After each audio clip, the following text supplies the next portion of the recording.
খুব সুন্দর কাটছিল আমাদের সময়। কিছু না বলেও যেন অনেক কিছু বলে ফেললাম আমরা একে অপরকে। না, আমার আর ওকে প্রেম নিবেদনটা করা হয়নি, প্রয়োজনই পড়েনি। ও বুঝে নিয়েছে, আর আমিও বুঝে গেছি ওর মনের কথা। ওর হাসি, ওর চোখের চাউনি, আমাদের একসাথে হাত ধরে হাঁটাগুলোই অনেক না বলা কথা বলে দিয়েছিল।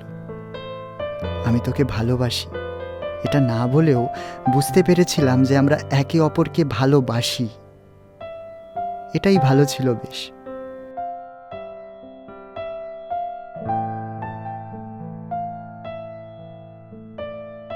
আস্তে আস্তে বুঝতে পারলাম সম্পর্ক সিঁড়ির মতো, এক ধাপ এক ধাপ করে উঠতে হয়।